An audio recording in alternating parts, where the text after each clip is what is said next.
What's really good, ladies and gentlemen? Today we're going to talk about something that it's a topic we gotta address. We gotta address because there's a lot of people who are selling you guys old ideas and old systems and processes that used to work. And you guys are trying to use those in today's world. So today we're going to specifically talk about photography and innovation versus tradition. First, we know what we got to do. We got to roll our graphics, and then we're going to come back and get right into it.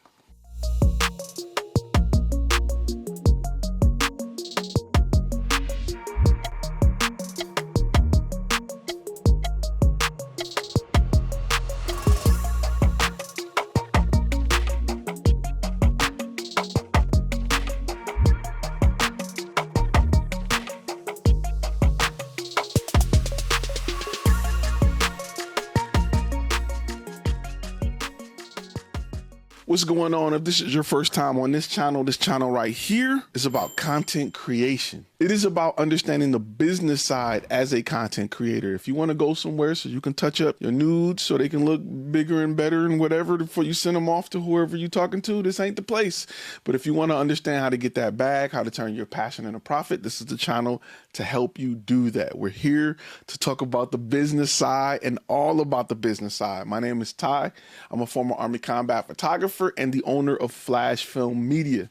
So today's topic hits a little hard. It hits a little hard because a lot of people, especially YouTubers and other people who are talking about photography and business and all of these ideas that they're giving you are usually more on the traditional side and not the side of innovation, right? To be a forward thinker, to be successful in this industry, you have to be all about innovation. I told you guys a long time ago that cameras have become like the computer industry. It's going to double every 18 months as far as quality and things like that. It moves just as fast and as rapidly as the computer industry does.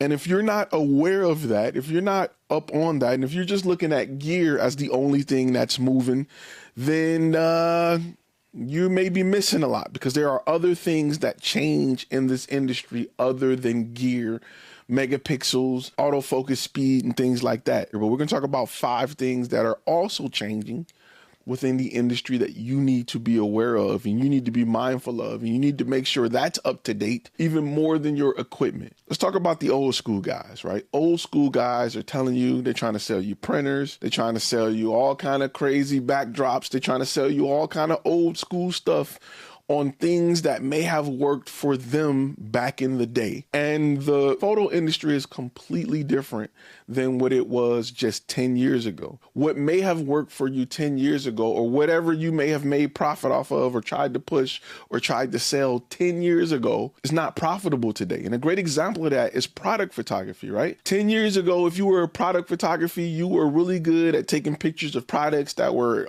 on wood in front of waterfalls and all this cool stuff. Right now, you can have a profitable product photography business with just a white background because you understand that in today's industry, in today's market, in today's world, a majority of people are selling products on Amazon. And if you can help them be profitable, then you can become profitable. In fact, more online businesses are selling on Amazon than anywhere. I think they said that over 50% of all online purchases are done through Amazon. So why wouldn't I create a business that's designed to help my fellow companies or business owners who have products sell their product on Amazon?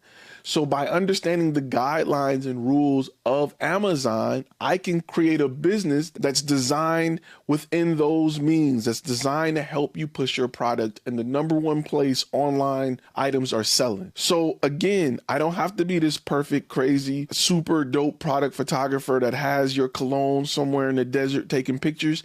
I can be the type of photographer that has one white backdrop and I'm creating great content for you so that you can sell your stuff on Amazon. Now that is a business model that would not have worked before Amazon. So you as a product photographer, if you're still stuck on yesteryear trying to do it like you used to do it, you're not going to be as successful as you would be today. Let's talk about 5 things that are changing or 5 things you need to look at, because I don't want to tell you what to think. I want to teach you how to think. There's 5 things that you need to look at when it comes to innovation and how to be innovative moving forward with those 5 things. So one of the things, of course, is the super obvious, is the product or service that you're selling itself. And that's one I just kind of covered. If you are a product photographer, you got to look at how things are changing. You got to look at the innovation, what's going on in the market that make the product that you're selling change. Even if you're a headshot photographer, there are things that are changing in the industry, right? You're competing with iPhones with fake shallow depth of field. So shouldn't you be offering real shallow depth of field? Shouldn't you be offering real environmental headshots? Shouldn't you be offering things that people want, that they can't easily replicate? The second thing you need to look at when it comes to what you sell or do or service is who is it for? Because that may have changed. Again, 20 years ago, all photographers or most photographers catered to consumers more, right? They catered to family portraits. That was the big thing. Now, a majority of revenue or profitability in the photography market is not with people, but with companies. So who it's for has changed. Are you still chasing people? Because people aren't buying pictures like that. They don't want prints. You don't walk in your family house and, you see a ton of pictures hanging on a wall anymore, and people have camera phones. They can take 20 selfies in a day. It's not like it used to be where you just didn't have pictures of people. You had to get everybody together, get dressed up, go to Sears to take a family portrait. Now at your next meeting, your next family outing, y'all can just get together and take a selfie. Number 3 is how will you market the product? Right? You got to think about innovative ways to market your product, right? If you're a wedding photographer, 10 years ago, it may have made sense for you to jump on Wedding Wire and all of these wedding magazines and do conventions. That's tradition. Tradition is going to spend all this money to set up a booth to do a convention. Innovation is saying, go on Facebook and target everybody that just changed their status from maybe possibly relationship to engaged. That is innovation. The old school guys are telling you to go set up a booth in a convention in hopes that you get enough brides walk past your booth, and out of the 50 other photographers there, they remember just your booth and they hold on to just your card and they contact just you. That's guys who did it back in the 80s that's telling you today this is what works because it worked for them. It's not going to work as well for you because brides have other means of finding wedding photographers and videographers than they did 20 years ago. Now they have tons of websites, tons of Facebook groups, tons of places to look for wedding photographers. So I never suggest that people go and put up booths and stuff, for a convention, because that $500, $600, $200 could be spent in other places.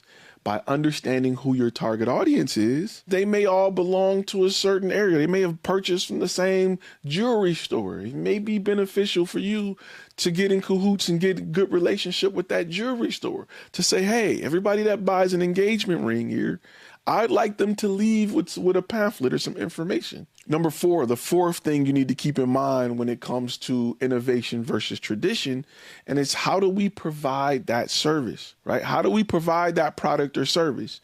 Years ago, we would provide you with prints, a print book. Today, people don't really want that as much. Prints don't sell as much as they used to. I'm not saying you can't make a living off prints, but it's a lot more difficult than it used to be. People rather have digital images.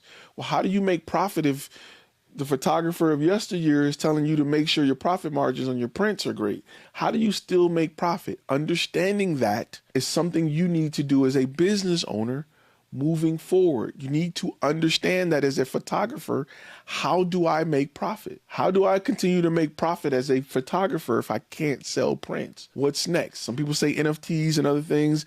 There are plenty of ways that you can do it with licensing and understanding who your target audience is. If they're using it for social media, then it's a whole different pricing strategy than if they're printing it. But knowing how they plan on using it and all the other 3 things I covered so far will help you understand how to price it, why to price it. You got to know why you should be pricing it a certain way. It's extremely, extremely important to know. And number 5, I kind of touched on it a little bit, number 4, but how to be profitable. Where should your prices be? Where should your profitability be? Should it be in your upsells? Should it be in charging by time? Should you be charging by the project? Should you be charging per picture? Where should you be charging? Because where they used to charge back in the day, just no longer profitable. So you need to understand how to be profitable. If you giving people all these pictures for free and you got all these upsells that you've thrown in for free, and you're trying to hope that they buy a print, you're not going to make money. If your only way of making money is sending somebody a proof that say proof all over it in hopes that they buy a print, you're not going to make money, because people are uploading them pictures that say proof on social media and they don't give a damn about your picture. They'll take that junk to Walmart and they'll print where it says proof on it, and it'll be sitting in their living room 10 years later and you never got paid off of it. So you have to understand how to be profitable, how to shift and move things around to be profitable so that you can survive in today's world. If you do it based off how your uncle daddy and all of them did it years ago, you won't be profitable. So those are 5 things you need to think about when it comes to having a photography business so that you can remain relevant. You're going to have to be innovative. You cannot stick with tradition in this industry. Let me go over them real quick. Number 1, of course, is your products or services. You need to evaluate your products and services and make sure you are taking an innovative approach. Number 2, you got to think about who it's for, because that has changed. It'll go from consumer to business. It'll also come in the form of how to market it. Innovation is going to happen in the way you market the product or service. Innovation is going to happen in the way we provide the product or service. And innovation is going to happen in the areas of profitability for those products or services. If you are stuck on one of those 5 things, you may have a problem. Hey, keep in mind that the video you just watched contains clips from a longer lecture that's available to our gold members at FlashFilmAcademy.com. You can go to FlashFilmAcademy.com to watch the complete lectures if you want to get all the gems and all the information, or you can stay on the channel and continue watching some of our content here. Just click one of those boxes somewhere around here. Just, yeah, you know where to go. Right up in here, somewhere, wherever it pops up, you know what to do. You got this.